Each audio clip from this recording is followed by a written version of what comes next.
Okay, so this video covers Chapter 2, Sections 2.1 through 2.4. 2.3, I'm only going to do some of it. It is a complex section which we will handle next week in the lecture. So you did your first program last week, and you just typed what I wrote. So now let's go over in more details these parts of the program so you understand what's going on. So the first thing I want to point out is that the top part of the program in green, let me switch here. This top part of the program here in green is a comments section. It's also called the preamble when it's at the beginning of the program. You are required in your programs to enter this information. I expect your name, the problem number, the date, and a description of the program. The examples in the book have quite a bit of these delimitors for a comment section, but as you can see, you really only need the first /*, and the last one right here, and all of the comments can be in between. Having a row of these here and a row of these over there, while that's okay and it looks pretty, it's not really necessary.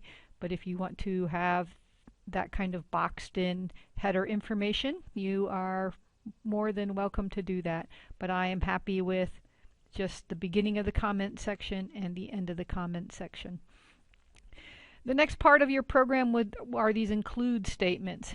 You had in the example in Chapter 1 an include. This means standard I/O or standard input/output.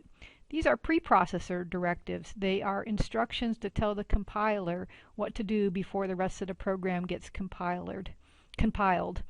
The .h extension means that they are header files. We will talk more about them in Chapter 4. This particular program, which was the distance between 2 points, also had the option of using math functions. So we included a math preprocessor directive so we could do square root. This is the main body of the program right here. All C programs have a main function. This is the entry point into the program execution. Main is actually a function, and in this case the argument of the function is void. The void is because we are not getting anything from the operating system. This int right here says that the output of my main function, is going to be an integer. And if I have something that says my function is going to output, then I have to have a return statement down below. So this return 0 says I'm giving a 0 to the operating system. This value right here and this value right here are intimately tied together. If you have something here, it could be an int, it could be a character, it could be different things. But if you have something right here, then you must have a return statement to go with it. If you remember in Hello World, we didn't have anything right here. It just said main void. So underneath the function, the main function, we have the body of the program. It's between these curly brackets. This is the entire body. So the body is made up of two parts. You have at the beginning of the body the declarations. This is where you declare all of the variables that your program is going to use. So I had variables, actually they're called identifiers, x1, y1, x2. All of these are identifiers that we are declaring at the beginning of the program. And I said that they are of type double. We will talk about types in a few slides. They could be a double, they could be an integer, they could be different things. Some of them have been assigned values. x1 has been assigned the value of 1, y1 has been assigned a value of 5. But these identifiers down here have no value yet, so whatever value is actually associated with them in memory is actually garbage. So these are our declarations, and then these are the statements. The statements do something in the program. Coding standards. So I broke down on the last slide the parts of a program, but there's also standards. Standards make the program easy to read. Standards are for us humans to be able to follow, because really I don't have to have comments and I can blur everything all together and the program would run just fine. When you submit your homework is going to have to be submitted with formats that meet our coding standards. The coding standards that we're using are based on the Microsoft .NET framework, so it's a bit of a standard, and based on the Microsoft .NET framework, which is the same standards used for C#, C++, JavaScripting, and other programming languages. So this is what you have to, the style that you have to use and the standards that you have to use in your programs that you write. If you do not, I will mark your grade down. This week you will get a sheet that shows how I grade your programs. You will see that 50% of your grade is matching the coding standards or the coding style that we're using for this class. So you are required to put this preamble information in. This is the information that you have to have in the preamble. Use white space. Use only a single line of white space and use it to make your program more readable. So notice I don't have two blank lines right here. There is only one. When there's more than one blank line there, it doesn't hurt the program, but it makes somebody who's reading your source code wonder what you took out. So it just makes it nice. It makes it readable. It's for humans. So I have a white space here. I have white space here. Here's the body of my program. If in the declaration area, if you cannot get everything on one big long line, which makes it hard to read, then go to the next line. So this is easier to read, but indent it so I know that it's a continuation of the line. So you have to name your variables and constants. Well, variables are really identifiers. The name is an identifier. You have to give them meaningful names. Variables are things. They should have names that are nouns. So distance is a noun. Side 1 is a noun. Functions do something. We aren't calling a function in this example, but later we will learn to write our own functions. So name your functions with a verb. There are two functions that this program uses. One is printf. Print is a verb. It actually stands for print formatted. And getChar, which is get character. This is also a function, but it's starting with a verb, get. And technically return is also no, it's not a function. There's no parentheses.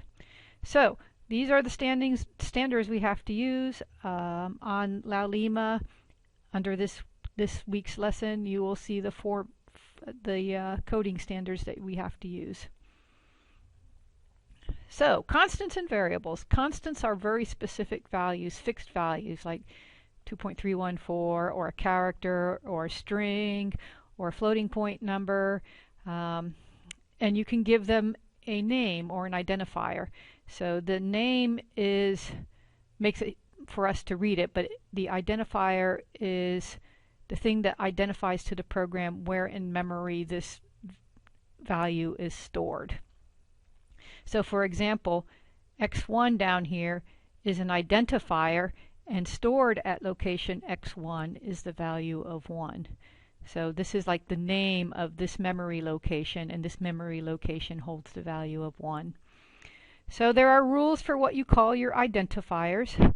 They must begin with an alphanumeric character or an underscore. It may contain digits, but not the first character.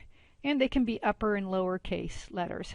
So those are rules for creating your identifiers, but then we also have some style rules that you have to adhere to in this class.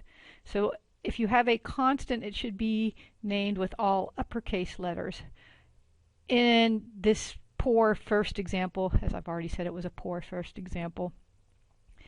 This is a constant, this is a constant, this is a constant, and this is a constant. So it should have been named with a capital letter, capital X1 equals 1. Variables, their identifiers should be named with lowercase, actually camel casing style. So camel casing, low in the middle, high in the middle, low in the front end, like a camel's hump. So example would be naming your identifiers temp C, femur length, electron charge, see it's camel casing, length side 2 would have been a much more descriptive name than just side 2 that the author used. You can do camel casing or you can do underscores. I will accept either one. I personally find camel casing more readable and nicer to type than using the underscore to create my identifiers. So let's see, I mentioned X1 is an identifier and it is a constant and it should have been all capitals. At the beginning of the program, X1 has a garbage value, so just something that's garbage in memory. Your identifiers cannot be named any of these things. These are keywords in the C language, so these are special words that have meaning to the compiler. For example, naming a character or an if statement or a structure, switch, all of these statements have special meaning to the compiler and you cannot name your identifiers with them. Please note that C language is case sensitive, so a word case with a capital C will not be a key word, but that could be confusing to somebody trying to read your code. I would steer away from that. So I do highly suggest that you do the practice on page 30 of your textbook and test that you recognize valid identifiers. These questions make very good test questions, and all of the answers in the back are in the back of the book. So test yourself. So data types in C. There are 5 basic data types. The first place we saw data type actually is right here in this statement where we said double. So we were saying that all of this data is of type double. So let's go back here. So there are 5 basic data types in the C language. Int, which is an integer or a whole number, something that doesn't have a decimal point. Float is a floating point number, so it has a fractional part. This is also where we can use our exponential notation. Doubles are double precision floating point values. That means it actually has more significant digits in the CPU than the floating point number does. Characters are single characters, and there's a data type called a void as well. C does not have a data type called a string, as say C# does. So this is sort of a chart of the numeric data types that we can have. So broad category of numeric data types. You can have integers, which is non-fractional, or floating point numbers. Integers can be further broken down by the size of the integer, how much is used in memory. Also, floating point numbers can be broken down further as to how much memory and accuracy is being used. So the format when you make your declarations is a type specifier. So here is a type double. The identifier, this is the name you make up for your declaration. In this case it was X1. And you may or may not assign it some value in memory at the start of your program. If this is assigned and it never is changed during the program, then it would be a constant. If X1 gets changed during the program, then it's not a constant. You just initialized it with some value right here. So floating point numbers can represent both integer and non-integer values, and they can be expressed in scientific notation, and they can also, but how we use them, we express them not in scientific notation, but we express them in exponential notation. So an example of scientific notation would be 5.2 times 10 to the minus 6 power. This is scientific notation, but when we use exponential notation, then we would write 5.2 e minus 6. And that's how we would use it in our programs. That's also how you some calculators, that's how you put it in some calculators. Some of them have EE, some of them have EE, some of them have an E, some of them have EEX I've seen on calculators. But anyway, this is scientific notation at the top. Scientific notation at the top. And scientific notation, exponential notation. So here's an example of how big the numbers can be, how it's divided down in precision and memory usage by the compiler. So an integer that's a short integer can only go up to this value. Regular integer and then long integers. Oh, I see no difference here. I'll have to look that up.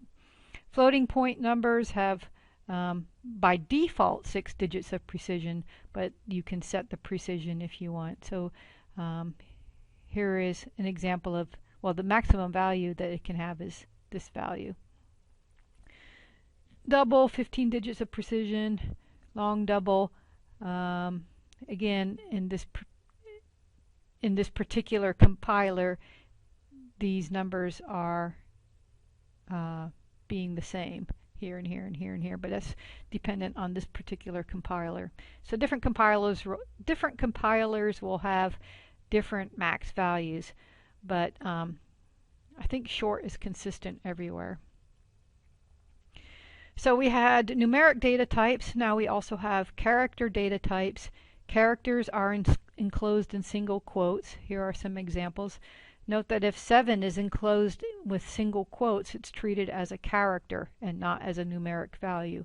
You can also have, that's supposed to be a blank space. A space can be a character value. So individual characters are stored in memory as a binary value. So every single key that you type on your keyboard is stored in memory as a binary value. The binary value that's assigned to it is encoded using what we call the ASCII code. That's pronounced ASCII. ASCII for American Standard for Information Exchange. So for example, if you type a 3 on your keyboard, this binary number is stored in memory. It's encoded, so sort of like cryptography, the secret code. The code is an ASCII code, and this is the code that's associated with the numeric 3. So this is a binary value which corresponds to a decimal integer equivalent of a 51. So, and when you type a small a in memory, it's stored as this value, and in base 10, that's a value of 97. So your book has an example of showing how these characters are stored in memory. But before we do this example, which I am going to do this example, your book just jumps right in and starts using a kind of cryptic looking printf command right here and print in right here. So I'm going to talk about the printf function. It's a printf function for a moment before I demo this program. So let's look at the printf function. So what it has here is something that's in double quotes. So this is a string in double quotes. This is called the control string. And then after the control string, there can be some other specifiers here at the end. So the specifiers are tied to these embedded format tags within your control string. So for example, this is an embedded, it says a %C, that means it's a character. And then what it does is it takes whatever is right here, in this case CH was assigned to something. Whatever is right here will go into this when the string is printed out. It's in order. So when you hit the next embedded format tag, whatever's over here will print out. Printf means print formatted. This series of characters between double quotes here is called a string. And then the other thing that occurs before the double quotes are over is this /n. The slash is called an escape character, which we're going to talk about more escape characters. And /n means new line.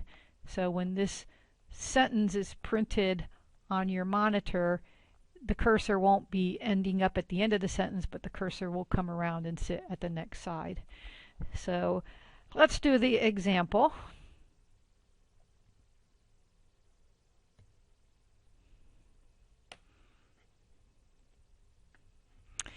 So here's the program typed up in Notepad++. In my declarations, I do declare a character. There's a character. There's a character which I give the identifier name CH. CH is assigned the value of A in single quotes because it's a character. I also declare a variable called I. I is an integer. I is assigned the value 97. So my printf command says the value of CH, remember CH was an A up here, and the value of I. And over here, and then I have a new line. And then at the end of the sentence, I say put CH in and put the value of I in. So that means that, why is my pen's not working? So that means that whatever the value of I is, it's going to go here, but it says it's going to be a character, and whatever the value of CH is going to go here, and it's going to be a character. Down in this printf function, it says put the value of whatever's in CH, output it as an integer. It's formatted as an integer, and put whatever the value of I is right here, but it's going to be formatted as an integer. So let's see what it does. Okay, so I'm using Windows PowerShell. I'm already in the correct directory that I need to be in. So I'm going to compile the program.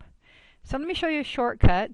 I don't like typing sometimes all of these names out, but if I take my cursor over here and just highlight the name of the program, and then I come back over here and right click once, right click a second time, whoops, it will paste right in the spot that you want it to paste into.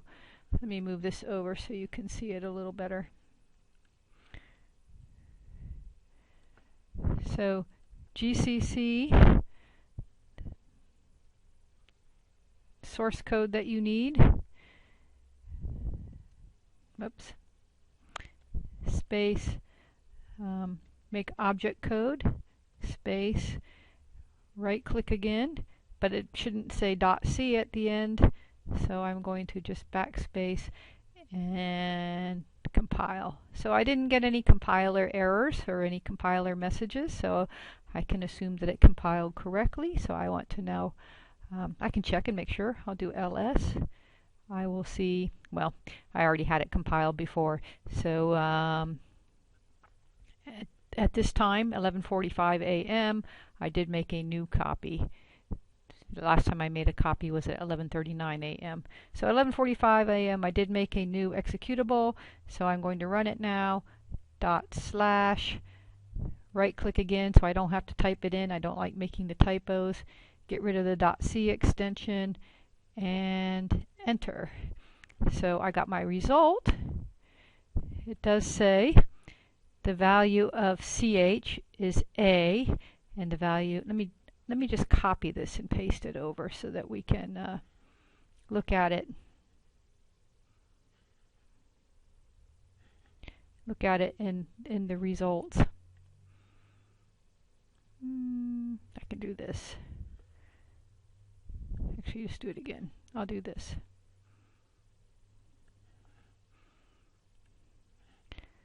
You know, I might just paste it in here just so that we can look at it. At the comments at the bottom. Didn't work. One more time.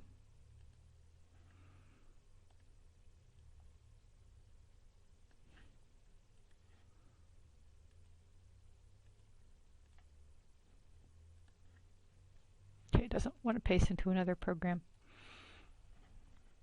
Okay, so let's just look at the results closely here instead. It says on the first line of code that CH has a value of A and I has the value of A. And why is that? That is because in the code I said that my embedded format was going to be a character and a character. So CH has a value of A, but I, which is an integer of 97, if you output it as a character, output it as A. Next line of code says value of CH is 97 and value of I is 97. So in the code, what did I say? I said I had to output both of these embedded formats were integers. CH, which currently has value of A, will output a 97, and I, which was a 97, outputs a 97. So that's the translation between ASCII character values and the actual decimal value that's stored in memory. So I'm going to continue on with the PowerPoint now. I'd like to have my pointer. So this was the example that we just did. So you can see that the embedded format tags are tied in sequential order to the specifiers that are at the end of the printf function after the control string. So here's a more in-depth example so you can see all of the possibilities that you could have. So the part in the double quotes is still the control string, and you can embed a whole bunch of different format specifiers in there if you would like. So I challenge you to study this problem carefully. Color is just some string information. Then I have this something that has to be a string, and so a string corresponds to that, and I output red. So color, the string outputs, then I substitute in this string here. Then number is just part of string information within this control string, and then make this substitution for a double number right there. Next I say float, which is just part of the string, and then I have this code format specifier right here for a floating point number, and this decimal number with a decimal in it, so it's a floating point number, gets substituted back here into the phrase that gets output. So there's the whole output phrase. So this part right here actually means that the field width is 5, so I am allotted 5 spaces to output the answer. And the precision, which is the part to the right of the decimal place, is 2. So study that. Here's just a table. It's from your textbook that has a list of all the different conversion specifiers for your printf function or your output function that you have a choice of using. I would play with them if I were you. Another part of, go back for a moment, another part of the printf function that we were using in the example program a moment ago was having this backslash n. That means new line, but there are, and this whole thing right here is called an escape sequence. The slash is called an escape character. So let's look a little bit more at escape sequences. So escape sequence is a sequence of characters that doesn't represent itself when inside a character string. For example, slash new line doesn't print as a slash n, but it actually does something else and returns the cursor to the next line. This is a list of all of the possible escape sequences. I'm going to have an example here in a moment. If you run the code, that's my example, and you put a slash a in there, you will hear an audible beep. This is tab. My example is going to use tab. If you want to put double quotation marks in something, you also need to have an escape character. So here's the example. Little snippet of code. I say printf the end, but notice that I have the start of my string, which is a double quote, but I want the word the end in quotes to be printed. So I have to put an escape character before it, an escape character before the other double quote that I want to print. Then I do a new line so the cursor returns to the next line, and then finally I complete the string that's the argument of this printf function. Here's another example. It will print this. So I want to print 54321 with a tab in between each number. So I say 5, the escape sequence for a tab, 4, escape sequence for a tab, etc., etc. Get down to 1, and then I did /a, which when you run this program you will hear a little beep, and then there's a new line. So I do suggest you do the practice on page 47. This is a practice of a bunch of printf functions with a whole bunch of formatting.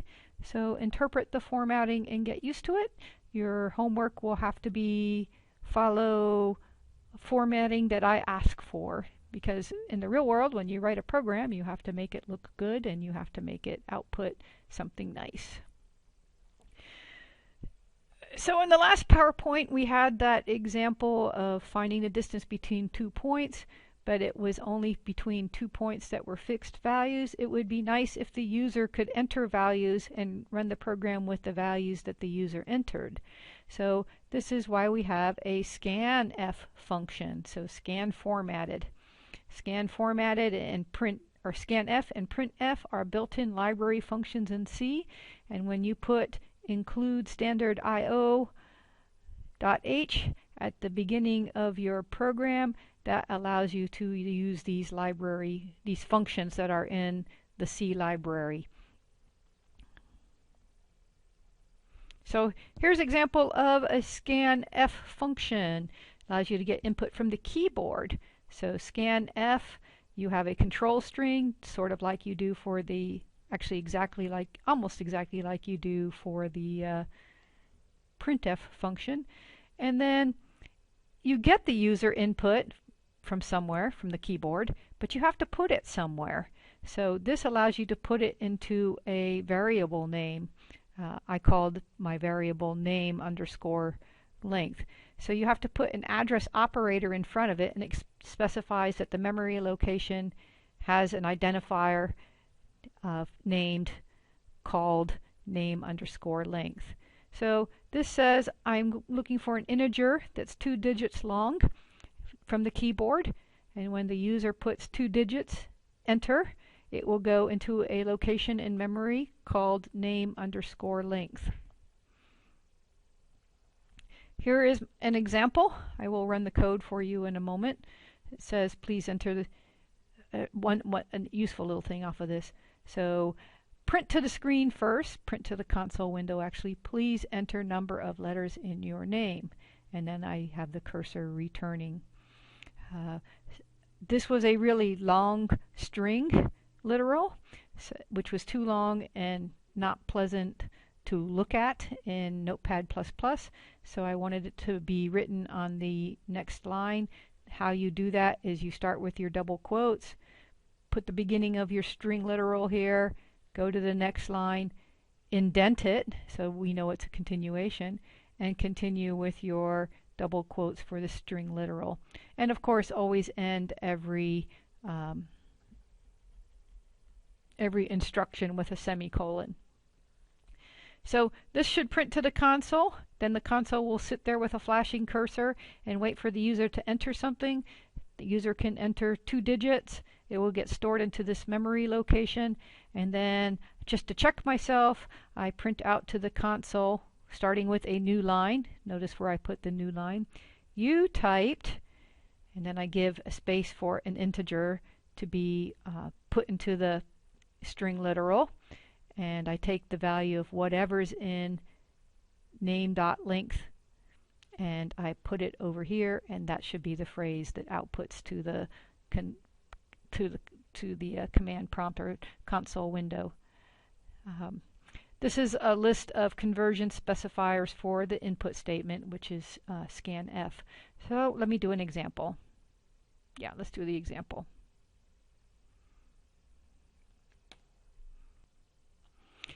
So here's the code all the way typed up. I want to point out something else about this code. Here was the example I did a moment ago using escape sequences so that I could print the end in double quotes. Here's my example of the tabs, and you should be able to hear escape sequence /A, which will ring a bell. Here is my 2 lines of string that are on 2 separate lines in my source code, followed by a new line. Here is my get my user input, 2 integers it's looking for, stored in the variable with the identifier name underscore length. Now, this program would not work unless you declared this variable before you wrote the statements of this program. So up here at the top, I had to declare that variable. So I declared an integer name with the identifier name underscore length. It presently has no value until or it has some garbage value until the statements in the program give it a new value. And then let's test that it worked right and run the program. So save, go back to, it's called Examples Chapter 2 lecture. So go back to my Windows PowerShell. There is the name of this program, the source code, example Chapter 2 lecture, a long name. I will run you through compiling one more time. After this, I'm going to stop compiling on video. GCC, I don't want to type that long name, so I'm going to left click, highlight, right click, space, dot, O for make object code. Running off the side of the screen here, aren't I?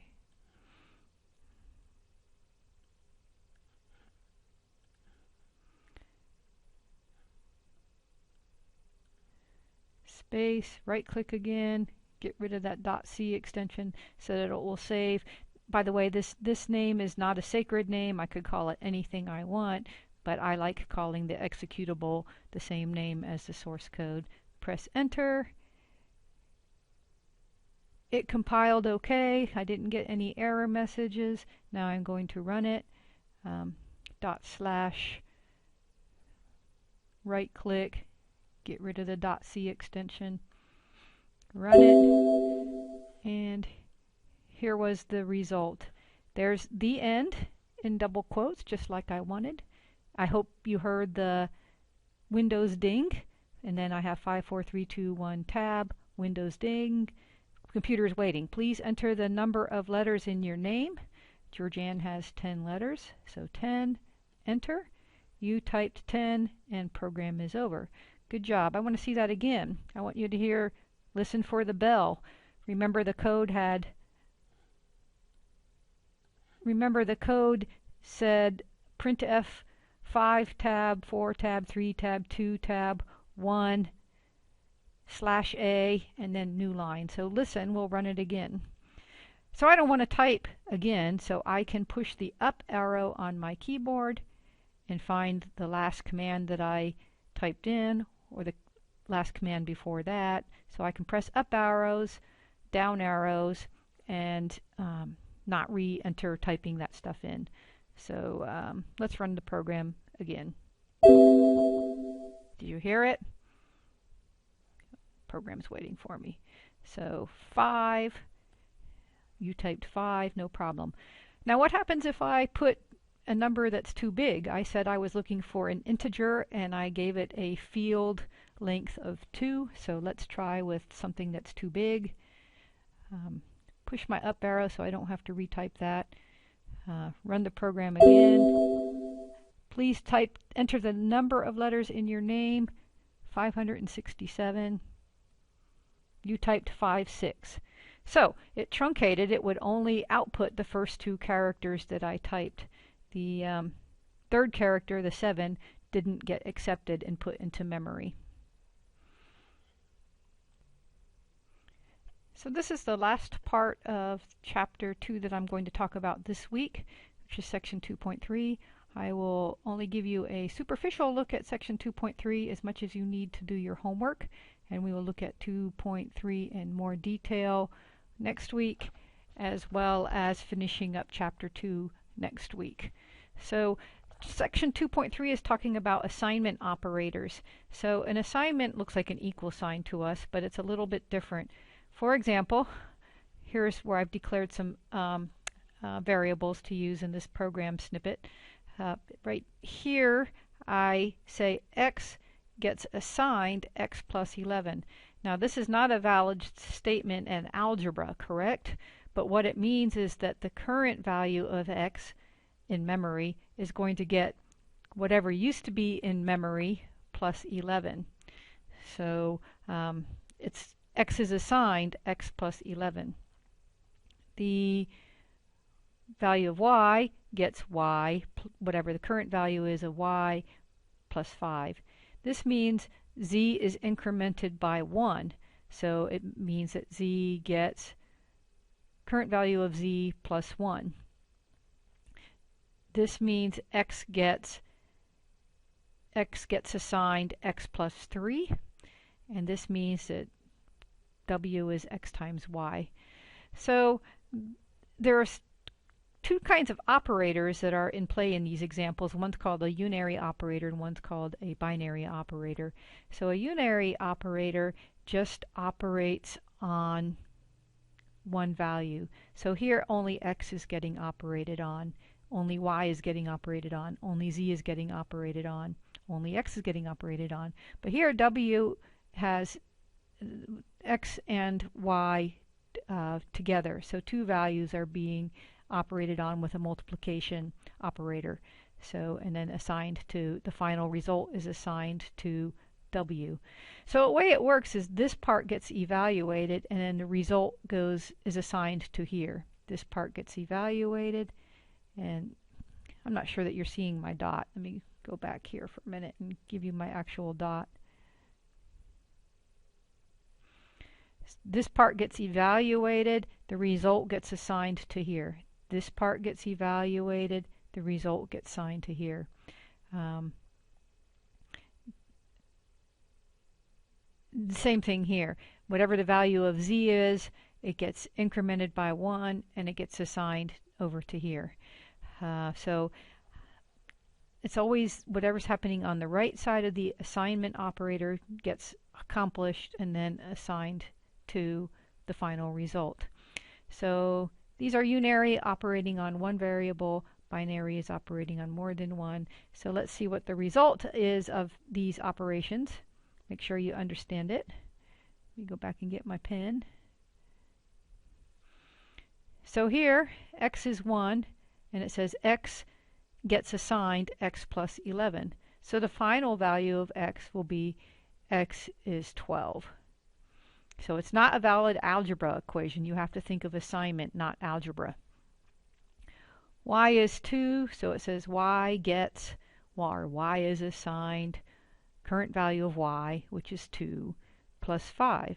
So the net result in memory is that y is 7. Z is 3. This double plus sign, this unary operator, means that now z gets incremented by 1. So z will be assigned in memory the value of 4. This one means that x gets assigned x plus 3. So if x right now is 12, so x now gets x plus 3, so the final value of x is now 15. So x is 15, y is 7, so w, this binary operation, will get 7 times 15, whatever that value is.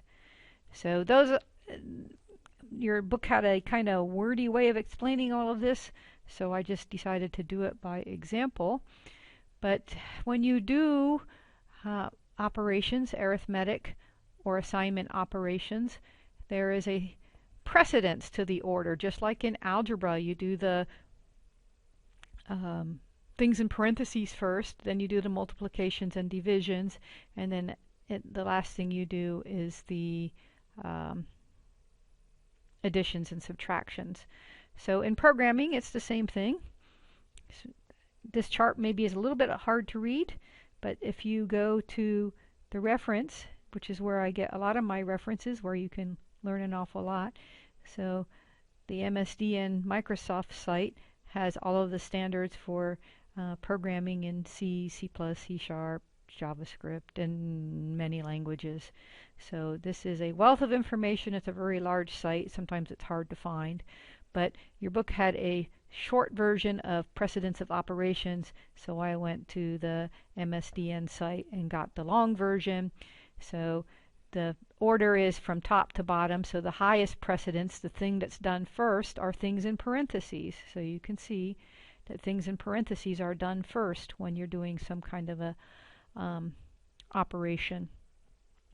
Then prefix and postfix and unary operations are done, and that the order they're done in the expression is from right to left.